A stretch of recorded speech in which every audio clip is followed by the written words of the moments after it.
안녕하십니까. 강남노무법인의 김혜선 고문입니다. 오늘은 근로 조건의 기준에서 강행법의 원칙과 신의 성실의 원칙, 신의칙이라고 해서 그 두 가지 용어, 컨셉에 대해서, 방식에 대해서 한번 정보수 노무사님과 논의해 보도록 하겠습니다. 그 두 가지 차이점을 좀 설명을 해 주시죠. 예, 안녕하십니까. 공인노무사 정봉수입니다.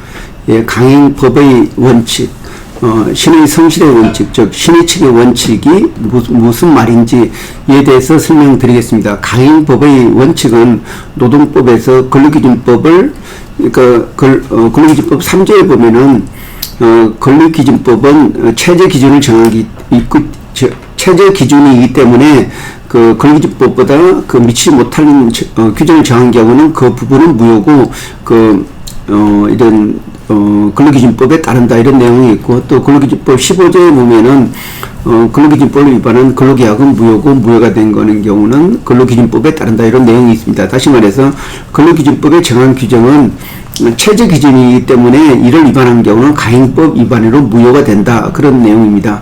그리고 신의 성실의 원칙, 신의칙은 서로 노사가 동의했을 때 그 동의한 내용이 서로 양쪽 회사하고 근로자가 지켜야 되는 근로 조건이기 때문에 신의칙이 굉장히 중요합니다. 그래서 서로가 약속했기 때문에 지켜야 된다는 어떤 민법의 대원칙이라고 할 수가 있습니다. 이 부분은 노동법에서 똑같이 적용됩니다. 다만 이런 신의칙과 강행법이 충돌했을 때, 다시 말해서 서로 약속된 이런 조건이 근로기준법에 미치지 못할 때에는 강행법이 우선적으로 적용된다는 그런 내용이 있습니다.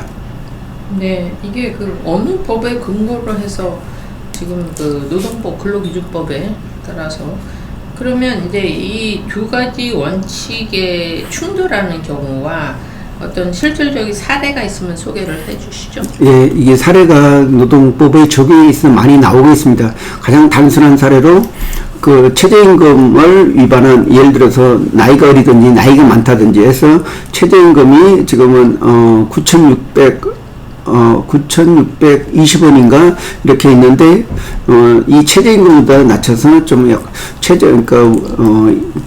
최저임금을 시간당 8,000원을 정한 경우에 이 부분은 바로 노사가 동의하는 신의칙이 되겠습니다. 그런데 이 부분은 근로기준법을 위반하고 있기 때문에 8,000원 위반하고 9,620원이 바로 적용된다는 이 강행법 위반이 될 수가 있습니다. 그리고 또 이거를 확대해서 좀 더 큰 사례를 보면은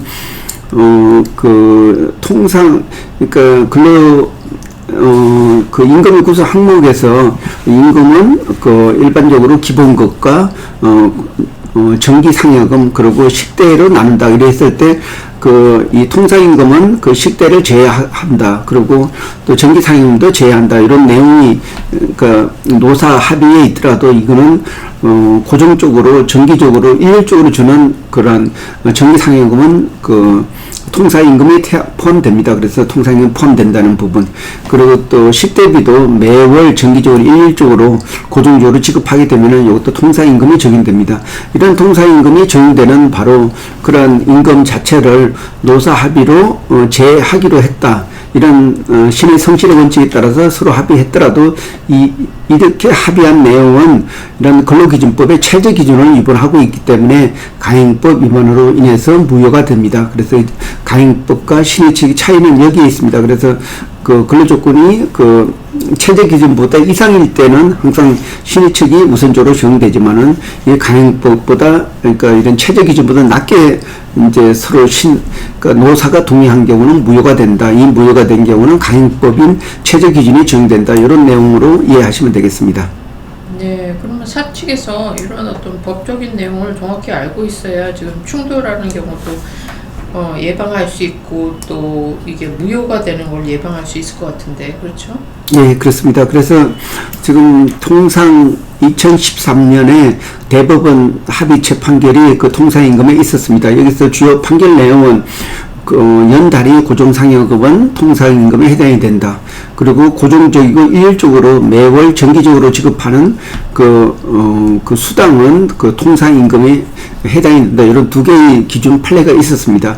그래서 이제 노동조합이 통상임금에 포함되는 것을 제하기로 이제 그러니까 이게 통상임금에 포함 안 되는 경우는 이렇게 가행법 위반이기 때문에 이걸 위반으로 이유로 그동안에 임금의 차액, 그래서 연장 야간 수당의 차액, 이런 부분, 또 퇴직한 사람 부분은 그걸 합했을 때 퇴직금, 이 부분을 청구를, 그러니까 노동부를 통해서 청구를 했는데, 회사는 서로 이 부분에 대해서는 노사가 합의한 내용이기 때문에 신의책 위반으로 근로자의 청구는 노동자의 청구는 무효다 이렇게 주장을 했습니다. 이 부분에 대해서 법원은 가행법을 위반하기 때문에 신의 측은 인정을 할 수가 없다. 그런데 예외적으로 인정하는 경우는 회사가 이 부도 직전이 되거나 아니면 예상치 못한 이러한 비용을 만약에 지급하게 되면은 회사가 큰 경제적 어려움을 처하는 긴박한 상황이 있는 경우에 한해서만 신의 성실의 원칙을 인정할 수 있다. 이런 판례를 내놓고 있습니다. 네, 그렇군요. 오늘 강행법과 신의 측의 원칙 이 두 가지 차이점과 그다음에 실질적인 사례에 대해서 설명 감사드립니다. 네, 고맙습니다.